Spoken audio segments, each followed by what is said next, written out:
Hey everybody, ZonGets134 here. Average Joe Squad here. Welcome to another episode of Remember the Hyphen, the show where we look at comic books, video games, and everything in between. And as always, we ask you to remember the hyphen. So, welcome to Spider-Mas, everybody. A whole month of Spider-Man related content. So we're coming up to a certain special anniversary for this show. Well, I say the show, it's more the beginnings of the show that without it we wouldn't have Remember the Hyphen. So, and one of the important things for this anniversary is Spider-Man. So, I figured we'd do a whole month of Spider-Man stuff. We talk about Spider-Man a lot, and after all, Remember the Hyphen is what is named after Spidey. So also, it's a good sequel to Mobat November. It is Mobat Movember, which was only like half the month. Yeah, but still, well, it was most of the month. It was most of the month. We talked about a lot of Batman-related material, but anyway, so with that in mind, there's also another anniversary that came out, one that's actually very near and dear to my heart. A certain game console turned 25 this year. The one...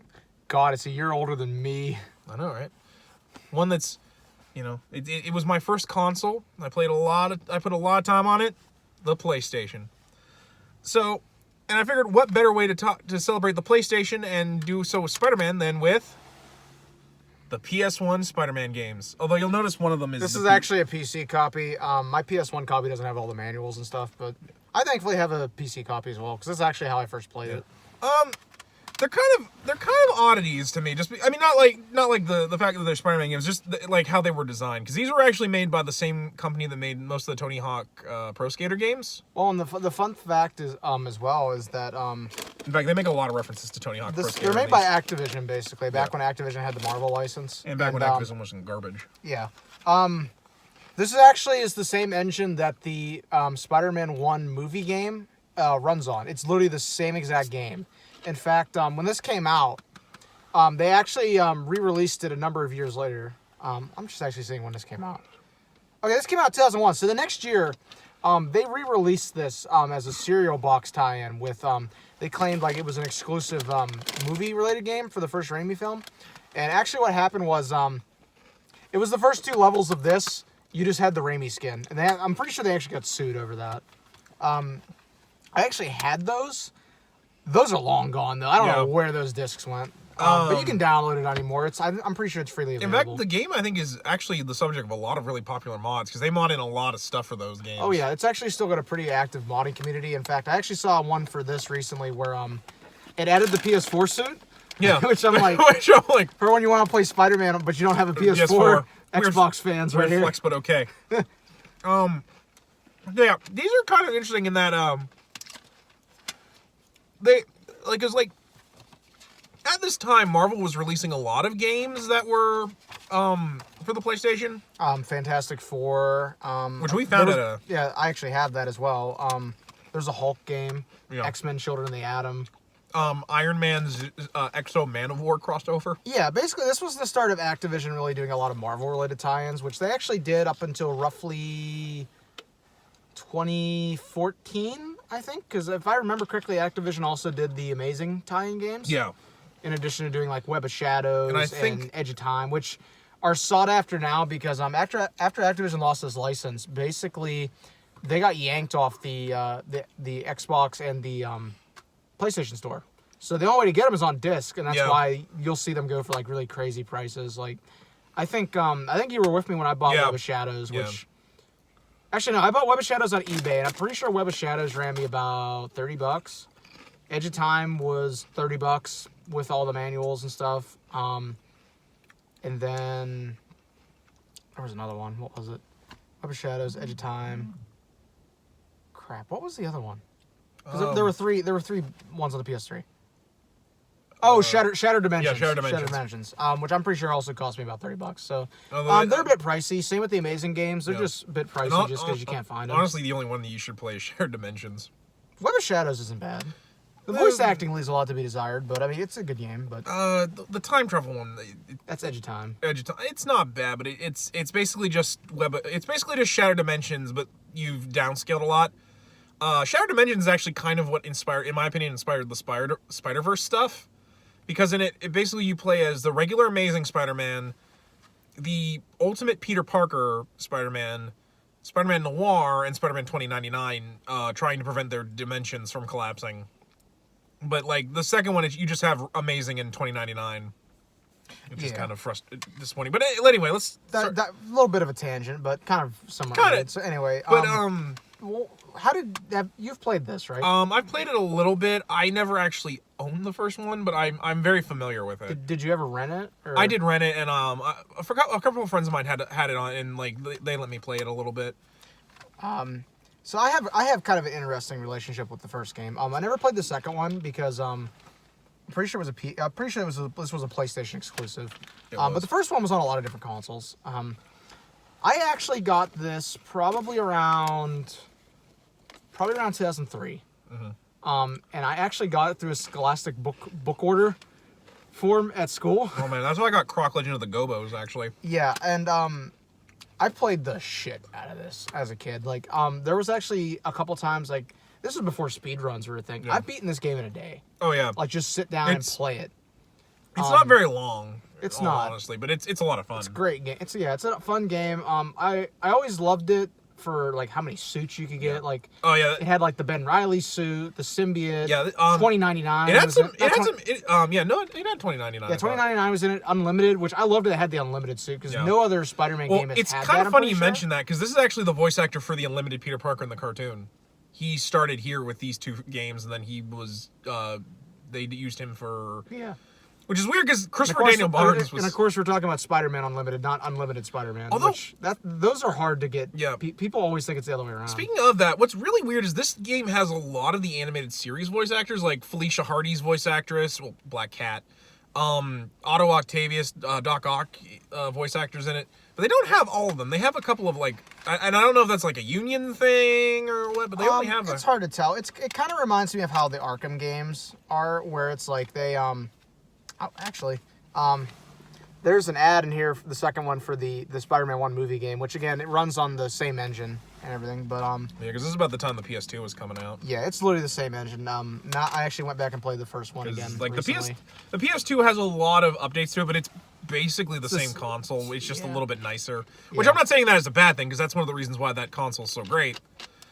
So we might as well get into the plot of this. The plot opens with basically Peter is doing a job doing a photography job. Because basically Doc Ock has gone legit. Like he's never done that a million times and it always ends bad. But anyway, he's basically created this generator that. Which should, I think, give New York like infinite energy. Yeah, it's a typical it's a superhero game. Plot. It doesn't have to make a lot of sense. But basically what happens is somebody dressed as Spider-Man shows up and steals it. So now Spider-Man's being blamed for it and he's being chased by the cops and stuff. And basically the whole point of the game is that he's out to clear his name. Yeah. And there's a lot of... Like I said, it's a really fun game. There's a lot of twists and turns on it. Like, there's a lot of cameos. Like, there's a lot of Ghost Rider's in it. Ghost Rider. Wolverine, Captain America. I don't think you run into Ghost Rider specifically. You just see him like riding his motorcycle up a building. Yeah, it's when you're swinging. It's in the mission where you're trying to get back to the Daily Bugle to save Jonah from Scorpion. And not only that, you can see a lot of like comic book areas. Like you run across the Baxter Building at one point. Yeah, which is funny because like he shows up and he's like, okay, I'll go get the Fantastic Four. And he goes over there. They're not home. Like usual, the Fantastic Four are not home. Yeah, because that's a running gag and Don't get me wrong, I love the FF. I do love the Fantastic Four, but they're never home. Well, at least when Spider-Man tries to ring them, like, they're never home. Which is kind of funny, because when he joins the Future Foundation, he ends up actually having the same thing happen where he... Because they get stuck in the negative dimension, and to them, it was only, like, a day or so, but, like, Peter was, like, literally, like... It was like Peter was gone for, like, a month. And so when he gets back, J. Jonah Jameson's the mayor, and he's just like... What? It's really funny. Daredevil's in it. Yeah, Daredevil's Punisher. in it. Punisher. I think, isn't Daredevil... No, Black Cat's the tutorial. Yeah. But basically, like I said, so he goes to clear his name, and it leads him on this huge... basically journey where he tries to clear his name. And as I said, there's a subplot where basically, at the beginning when the generator got stolen, Eddie Brock was also there. Yeah, I guess he got a job again. Yeah, for another paper, I think. Yeah. And what happens is, he thinks Spider-Man did it, so obviously when Venom kicks in, he's like, okay, Spidey has proven that he's not a good guy. So now I'm fully in range to do whatever I want. It's kind of weird in that way because, like, it kind of follows the comic book lore, but it's also kind of doing, like, the animated series at the time's lore. It's a mixture, like... where Eddie worked for the Daily Bugle, which... In comics, he never worked for the Bugle. He worked for the Daily Globe, which was the Bugle's competitor. And Spidey is married to MJ in this. Which is more like the comics, although they did get married in the show, kind of. Yeah. Long story there.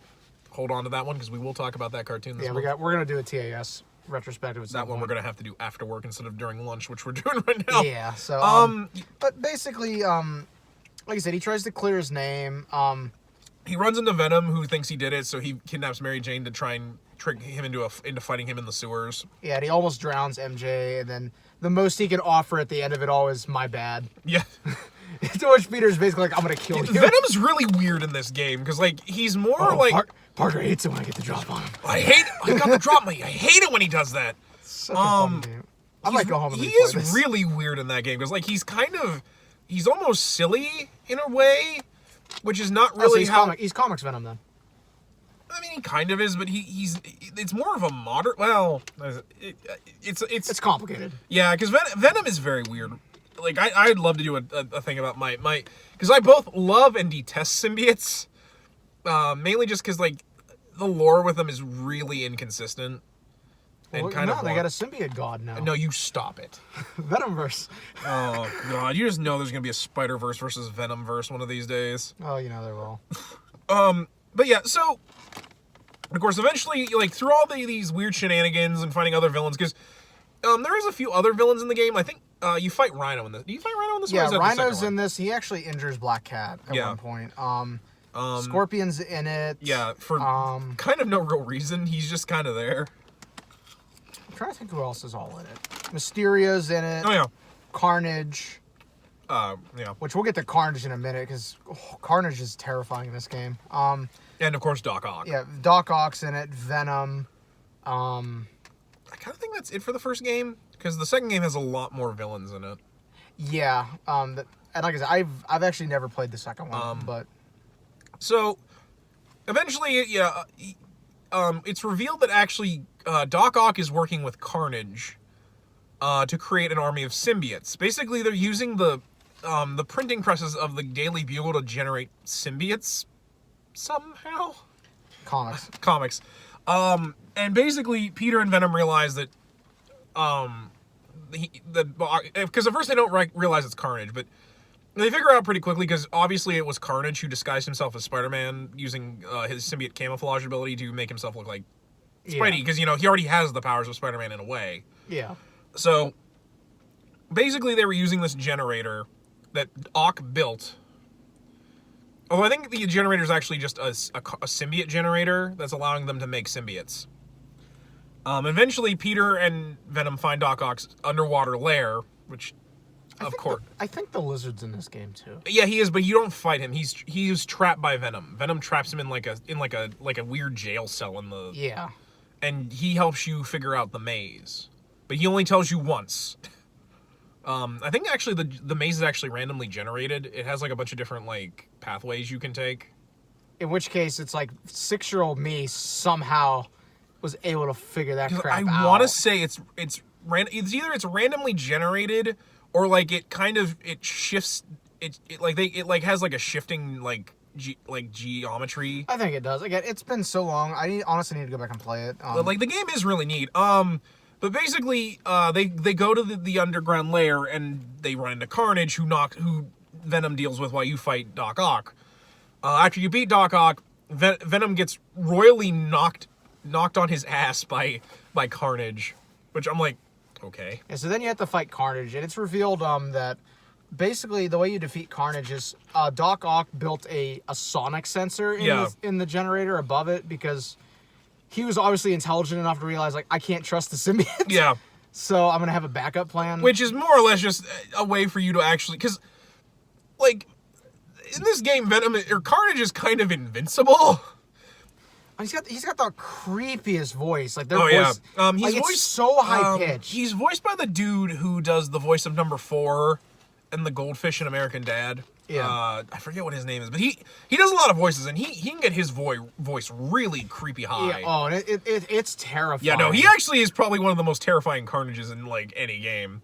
So, like, you beat Carnage, and the symbiote goes off of Cassidy, and you think you're done. Done. And then it's revealed the symbiote went and bonded with Ock. And it's basically hauling his Carnage Ock, unconscious body around. And he's just, and basically the base is blowing up, and you're being chased by Ock Carnage, and all the while it's making this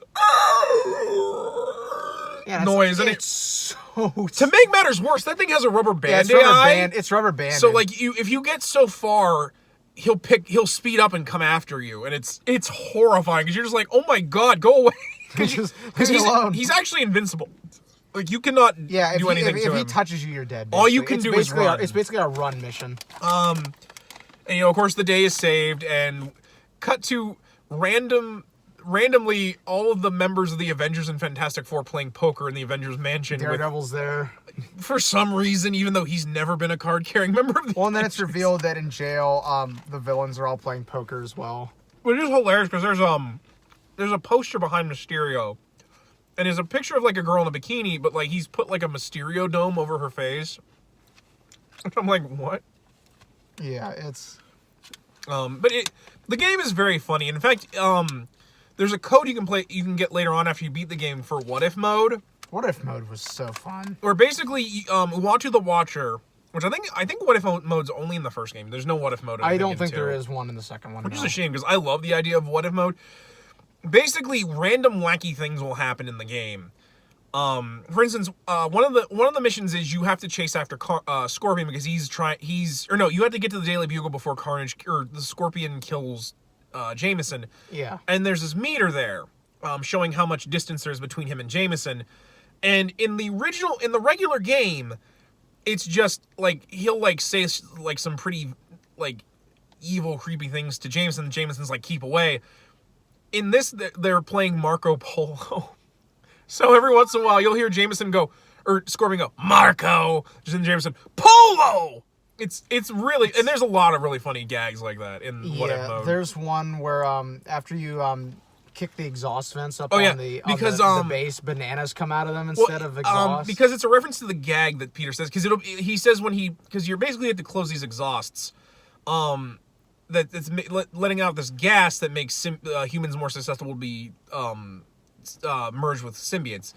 In reality, it's just there to hide the fact that they don't have a lot of field of to hide the fact that they can't generate a lot of stuff. Listen, it was the PS1. Just leave them alone. I'm not saying it was bad. They were at least clever about it. Some games were not nearly as clever. It's not like Resident Evil where like they were smart about it. Well, and to be fair, Resident Evil takes place in a fairly small area. So, like, they generated just room by room. Yeah, that's what I mean. They were clever about it. Yeah. But, like, he says, like, if I close all these up, it'll cause a back thing to make the whole base blow up. Like, putting a banana in the tailpipe of a car. So, in What If mode, the pipes are literally have bananas on top, like you're putting a banana in a tailpipe. But, yeah, like the game has a lot of really fun things like that. Like, you can unlock costumes, and you technically get them by finding comic books that are scattered throughout each level. And you can, like, look at the comic books in it. One of the cool things is that the beginning has narration by Stan Lee. And if you go to the character viewer in this game, it's actually Stan Lee like talking about the characters, which is kind of a staple for a lot of the Marvel games. Well, obviously not anymore, but like they would have Stan Lee either like talk in them or like he'd be like the guy who would do the tutorial. It was really common in Spider-Man games that he would do stuff like I know he was in Shattered Dimensions too. He was the narrator. Yeah, he's Phase 4, true believers. He's in Amazing Spider-Man 2. You actually save him from a burning building. Which is kind of, he's in the first one too. Yeah, I think. But usually Bruce Campbell does a lot of the talking in those. Yeah, there's that. You also had a really awesome code, like cheat code thing, where if you knew the cheat code, you could actually get the suits ahead of time. That's how I used to do it. Like I used to use the unlock every suit because I loved the Ben Reilly Spider-Man costume, not the Scarlet Spider one. You know, the one that Mayday gets. I used to use that suit. The symbiote one and the not 2099, the old Spider-Man Unlimited one all the freaking time. The best one in the game though is Captain Universe because it makes you invincible, infinite webbing, and every villain is one hit KO except for bosses. Yeah, which was like, basically it's like flipping on God mode. Yeah, it really was because like And there's a couple of things like the silver black Spidey armor was a power up in the game, where like if you find it it'll I think give you a couple extra hits before it breaks. It was basically another HP meter. Yeah. It was always randomly like I remember in the level with the bank. Yeah. It's on the level where you're actually going up to the vault. It's actually up in an air conditioning vent basically. Yeah. And which he actually talks about too. He's like never used the Spidey armor much before. Might be useful here. Might be. Oh yeah. Which I'm like, yeah, you used it nice. For one issue. Yeah, one issue of the 100th issue of Web of Spider-Man, where he fought the Dragon Man because he's like, oh, I need armor. I have to that fight. issue. Yeah, actually, did I give you the issue? No, I have it. Oh yeah, you already have a copy. I do have a copy. It was supposed to be like this big collector's event, and like so, like people, there's like bunches of them, but like they're not worth anything. Actually, one of my favorites, and I know it's weird, just because of the fact that it's one that they reference, is the costume that Pete wore during one issue of the Clone Saga, where he's in his civilian gear, but he's wearing the black mask and the gloves. Oh yeah, they have that one. They have which is so like. There's another one I used to use a lot. I'm trying to remember what it was. I think you can play as the Bombastic Bagman in this Bombastic Bagman's in there. Like I said, Captain Universe is there. Symbiote's not bad because it gives you infinite webbing. Yeah, it's infinite webbing, which was always the fun part. You don't have to look for a card. I honestly never had an issue with running out of cartridges though. No, you could like I think as long as you didn't play on hard mode, you could find cartridges pretty easily. Yeah. But I think hard mode halves the amount of webbing you have. The best power up though for webbing was the flame one for when you dealt with symbiotes. That was like the best thing. I always like it was basically an insta kill. I was liking this game where there's a button you can press and Peter will web up his fists. I forget exactly what that does, but I think it like slightly boosts your attack. Yeah, it's like a little bit of like a power up. I guess we should talk about like the gameplay and the controls. It's basically a platformer, but it's pretty much a hallway platformer where you're pretty much going like down. Well, for the most part, there's a couple of like opener areas. Yeah, like, but they're very linear. Yeah, linear levels. Because basically you're just going from level to level because it's a story game. It's very story driven. You can pretty much do whatever Spider-Man can do in the comics, pretty much. He has a couple of neat exclusive abilities. What time is it? We still got like 20-25 minutes. Okay. I'll try, because I kind of want to talk about the gameplay, because it'll be quick, because then we can just talk about... Because like I said, I'd love to talk about this, but I never played this one as a kid. I'm familiar with two, at least a little bit. I've watched a lot of Let's... this one I've played a little bit, too. I know they changed part of this because of 9/11. Yeah, we'll get there. So, like, you can run, you can jump, you can web swing... but you can only really web swing in certain. It's much better to do in like the opener like areas where you're outside. It's very similar again to the first Raimi game. Yeah. Because again, same engine. There's one move you can do I think where you cover yourself in webbing and then you explode out of it. Oh yeah, it's like a dome basically. Yeah. I used to use that one a lot. That one's fun. You just have to be careful because you have limited webbing. Yeah. I mean, it's got the cartridge system. Yeah. Which is nice because it's comic accurate. And it's the only problem is you have to be very careful. Like, it's kind of one of the reasons why I like some later games where they just give you infinite webbing. Yeah. Or like I want to say in like Spider-Man 4, doesn't it have like kind of like a cooldown, right? Like if you use it too much, you have to cool down.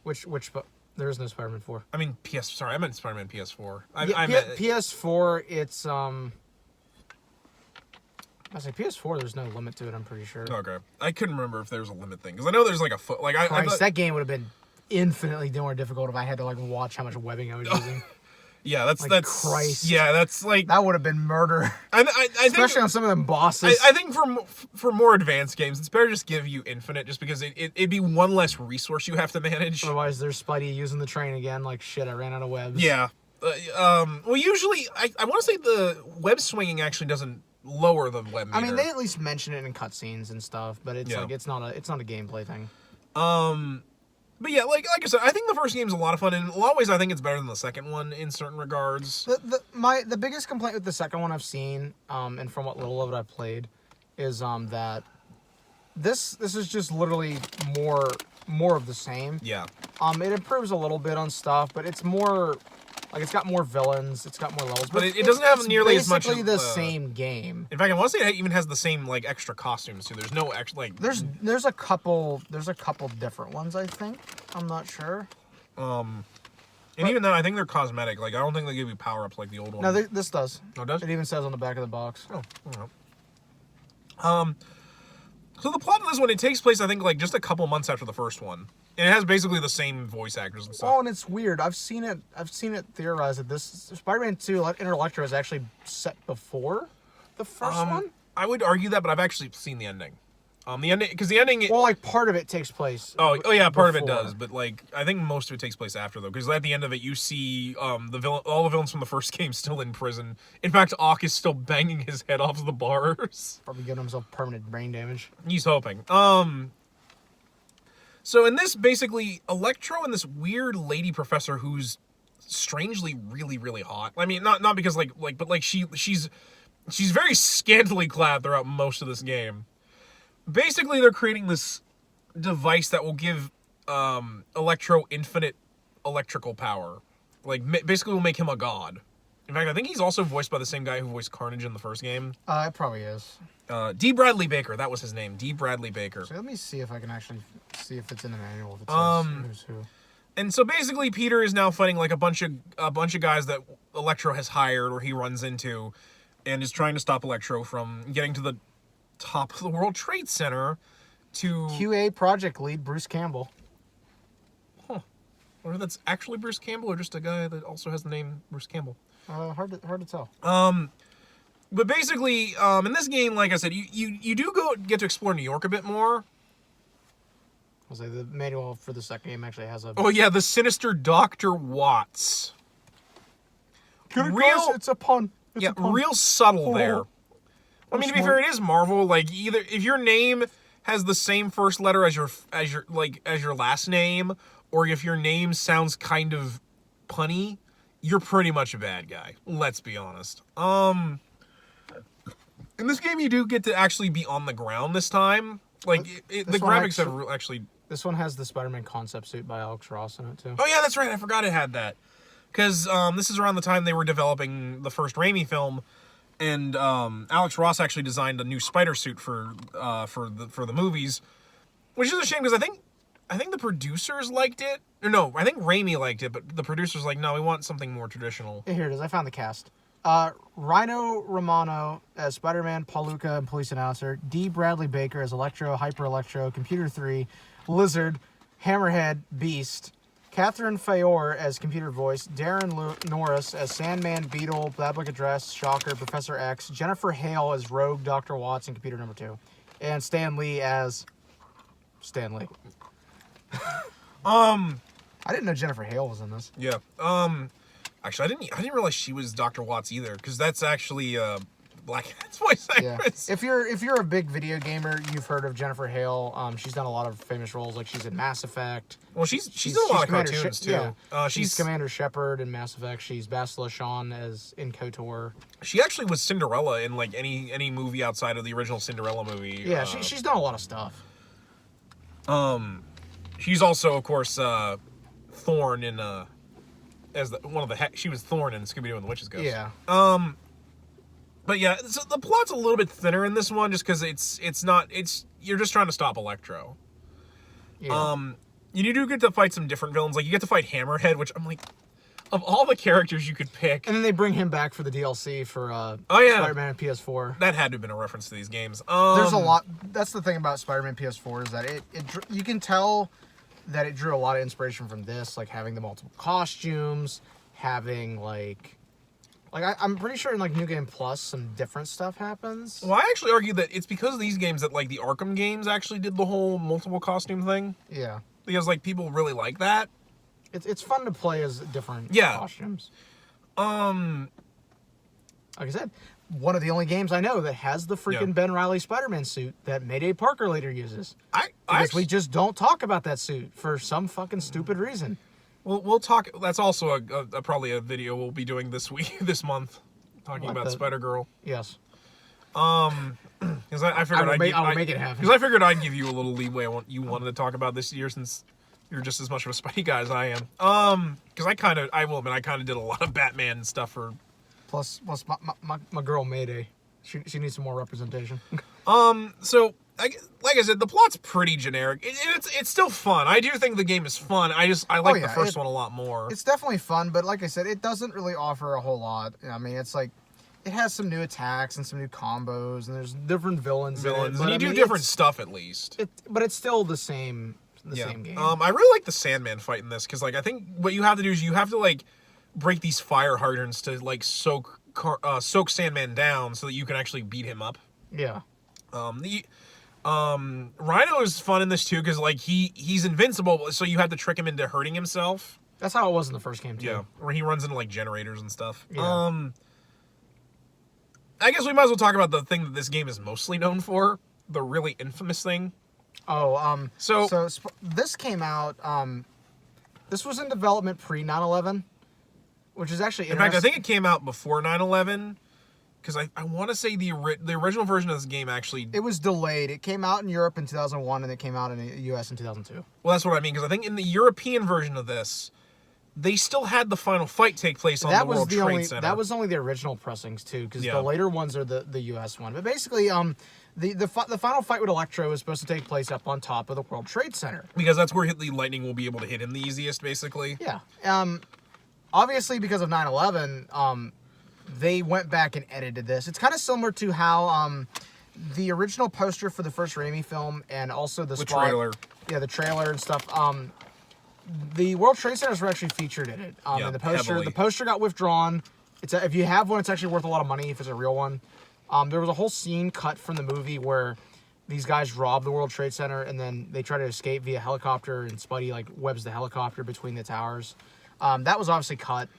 But basically, it's kind of like the same with this. They basically took it and they edited it. Which I think it's just ironic that this in the movie. Well, it's kind of funny you mention that. One of the reasons they had the Trade Center in that was because it was actually going to be where the climax takes place in the James Cameron movie. In fact, I would argue that that's why the final fight takes place in the World Trade Center, because the villain in the James Cameron movie... Electro, wasn't it? He's an electric villain. They never call him Electro, and he's not Max Dillon, but he's basically Electro. He's basically Electro, so... Although, also Sandman's in that movie, too. They don't explain him. He's just a guy that works for Electro. Yeah, you can't tell me that wasn't coincidence. I would not be surprised at that. Probably just somebody, they caught him. I just thought of that just now, because, in fact... Electro dies really horribly in that script, but I want to save that for when we actually one day do... talk about that? When we talk about... That and the Dazzler. Yeah. The batshit Dazzler movie I found. I kind of want to save it for after we do Spider-Mas, though, because I want to next year start... Granted, Spidey's in that, but obviously another month. Well, that and Spider-Mas, after Spider-Mas, I kind of wanted to start, like, having our, like, a feature where we would, like, take a break from doing, like... And we would do... reading the Hyphen. Yeah, we just read weird scripts. We read weird movie scripts, and it's because the thing is about the James Cameron Spider-Man one. That's a treatment. It's a treatment. It's not a full script. Well, here's the thing, though. Treatments are only supposed to be like 3 pages, because it's basically just, this is what I want to do. Here's some scenes that I want to shoot. He wrote 10 pages. Oh, 9 minutes or 8 minutes. Well, we'll wrap this up real quick, because I think we're pretty much done. But yeah. It's like 10 pages. You don't write 10 pages. He wrote a shit ton. And the thing is, like, it's weird. Yeah. Like, there's a scene that you told me that was, doesn't Peter and MJ have sex? Don't they have sex, and, like, Peter doesn't take the mask off? He even says, don't peek. I'm like, why would you not peek? You're having sex with this man. Of course you're gonna peek. Yeah, it's probably for the best that movie ever got made. There's an even creepier scene where the Electro dude, like, because he's electrical now, him and his, like, lover have to, like, she has to wear, like, a full body rubber outfit to keep her. But, like, he tries to kiss her, and when he does, he actually stops her heart. And then he restarts it. Like, he has to use his powers to restart it. And apparently, like, eventually she just dies because they did that too many times, and her body's just in the climax. Jesus Christ, Cameron, what were you smoking? There's a lot. Like, my favorite part is when he gets bit by the spider and he basically trips balls. And it says he's thrown into it's like Amazing One. Well, no, he's like, but like it's even more weird because he's thrown into what he calls Spider World, a maelstrom like vortex of spiders and webs and shit. It's so freaking weird. What the actual fuck? But anyway, why is let's just wrap it up. Yeah, these games are kind of neat. I argue that like they still hold up pretty well. Yeah, I mean, like they're still very playable. I mean, obviously they don't look as nice as the PS4 game, but to be fair though, I think a lot of the PlayStation 3D games have aged a lot better than some 3D stuff from that time I would period. actually argue that behind Spidey PS4, Spider-Man 2, probably Spider-Man the first game that we showed, that's probably one, I would say, the third best Spidey game. Yeah. Oh, definitely. Because it's still got a lot of replay value. Yeah. I mean, I've played that game countless times. No, I do gotta ask you one question, though. Did you ever play Spider-Man on Tony Hawk Underground? No, because I never had Tony Hawk Underground as a kid. I actually had a demo for that, like an old PlayStation demo disc. Back when demo discs were a thing. Actually, it was from a demo disc I got from Pizza back when they used to give out demo discs in their I actually have some PS1 demo discs somewhere. I have a few, because I know I have an Underground from when I got my PlayStation, but because it is funny, because this game was made by the same people that made the Tony Hawk games. So it's actually on the same engine. Yeah. So you can actually, in those games, you can play as like Wolverine and Spider-Man. I think you can play as Batman in one of them. One of them's got Jango Fett. One of them's got Jango. Because this was around the same time the Phantom Menace came out. Oh, you mean Attack of the Clones? It's like it's early